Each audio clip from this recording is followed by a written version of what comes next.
boys and girls. I'm the reading teacher. Thank you for reading with me today. Earlier this month, we lost one of my most favorite authors, Tommie Paola. Tommie Paola has written a lot of books, but this one is my favorite, Strega Nona. The story was a Caldecott honor book, and we're going to share it today. Strega Nona. An old tale retold and illustrated by Tommie Paola. So that means he didn't write this story, but he's retelling this story. This is an old folk tale, Strega Nona. Strega Nona. You can say it with me. When I say Strega Nona, I'm going to say it Strega Nona. She was Italian. In a town in Calabria a long time ago, there lived an old lady everyone called Strega Nona, which meant Grandma Witch. Although all the people in town talked about her in whispers, they all went to see her if they had troubles.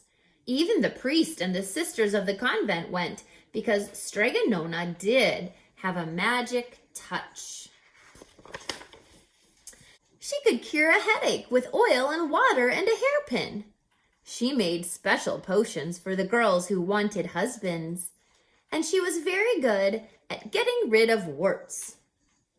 But Strega Nona was getting old, and she needed someone to help her keep her little house and garden, so she put up a sign in the town square. And Big Anthony, who didn't pay any attention, went to see her. "Anthony," said Strega Nona, "you must sweep the house and wash the dishes. You must weed the garden and pick the vegetables. You must feed the goat and milk her, and you must fetch the water. For this I will give you 3 coins and a place to sleep and food to eat." "Oh, grazie," said Big Anthony. "The one thing you must never do," said Strega Nona, "is touch the pasta pot.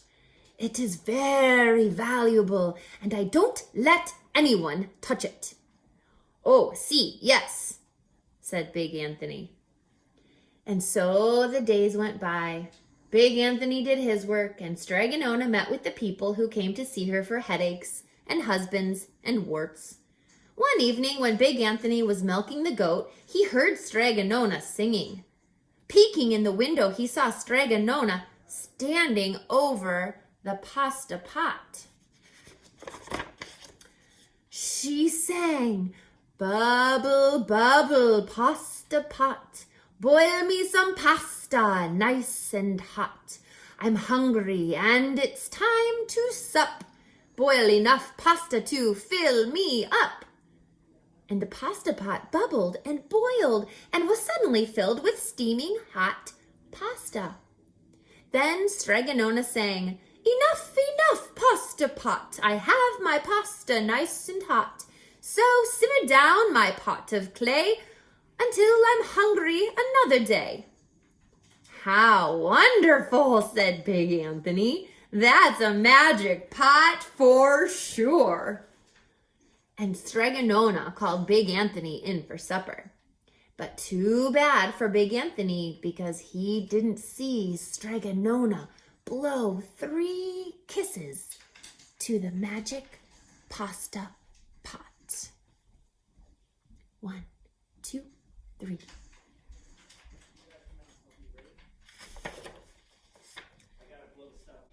And this is what happened.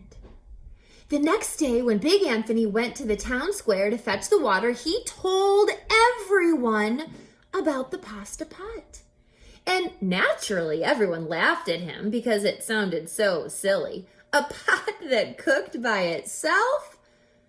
"You'd better go and confess to the big priest, Big Anthony," they said. "Such a lie." And Big Anthony was angry, and that wasn't a very good thing to be. "I'll show them," he said to himself. "Someday I will get the pasta pot and make it cook, and then they'll be sorry." That day came sooner than even Big Anthony would have thought, because 2 days later Strega Nona said to Big Anthony, "Anthony, I must go over the mountain to the next town to see my friend Strega Amelia. Sweep the house and weed the garden, feed the goat and milk her, and for your lunch there are some bread and cheese in the cupboard. And remember, don't touch the pasta pot." "Oh, yes, Strega Nona," said Big Anthony. But inside he was thinking, "My chance has come."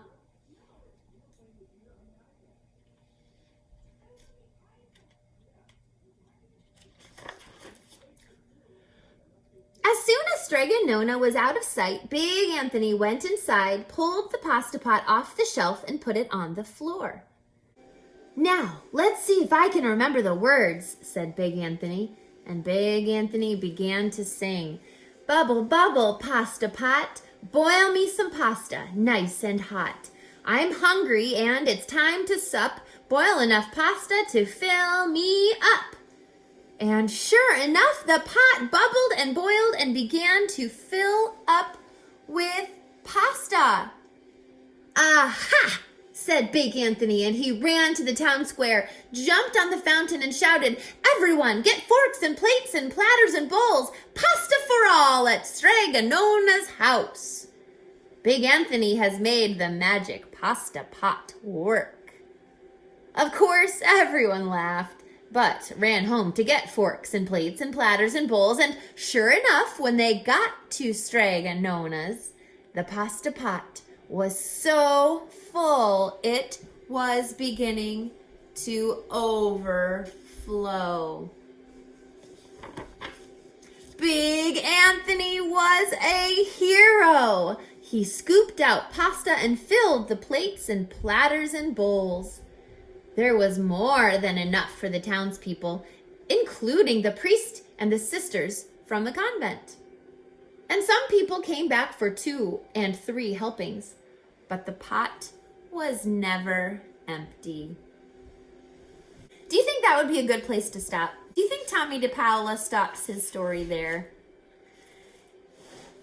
I mean, Big Anthony solved the problem, right? Strega Nona left. Big Anthony remembered the magic words to the pasta pot. There's pasta for everyone. What do you think might happen next? Do you think Big Anthony will remember the words to stop the pasta pot? When all had had their fill, Big Anthony sang, "Enough, enough, pasta pot! I have my pasta nice and hot. So simmer down, my pot of clay, until I'm hungry another day."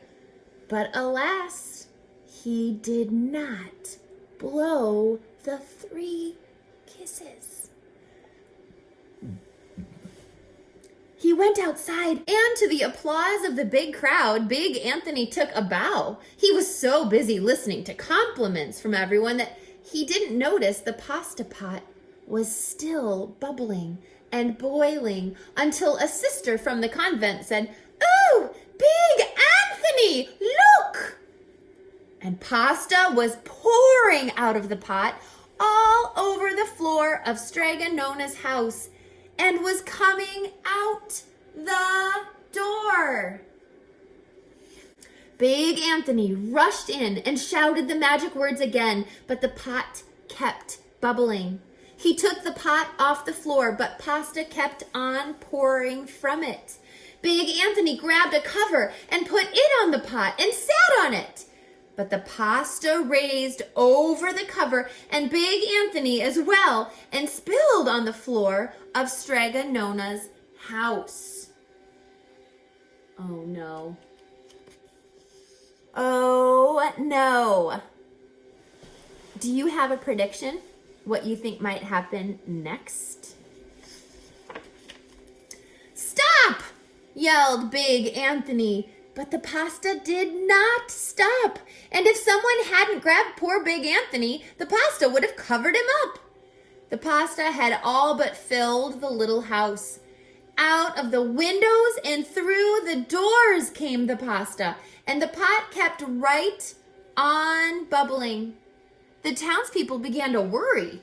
"Do something, Big Anthony!" they shouted. Big Anthony sang the magic song again, but without the 3 kisses, it did no good. By this time, the pasta was on its way down the road, and all the people were running to keep ahead of it. "We must protect our town from the pasta!"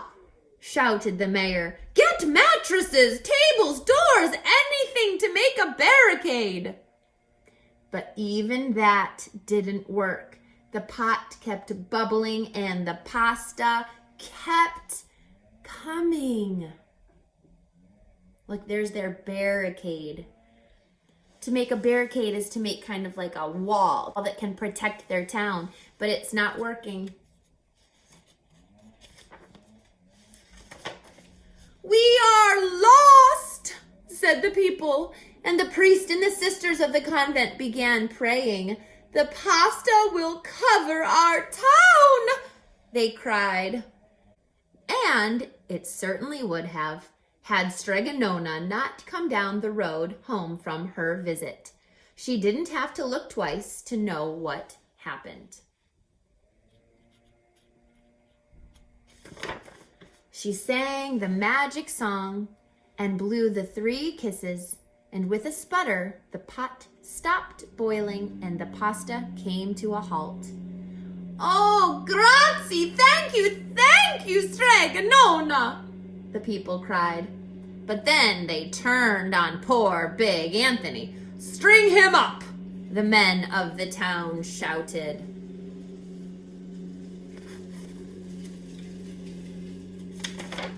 "Now wait," said Strega Nona. "The punishment must fit the crime." And she took a fork from a lady standing nearby and held it out to Big Anthony. What do you think she's going to have him do? "All right, Anthony. You wanted pasta from my magic pasta pot," Strega Nona said, "and I want to sleep in my little bed tonight. So start eating." And he did. Poor Big Anthony.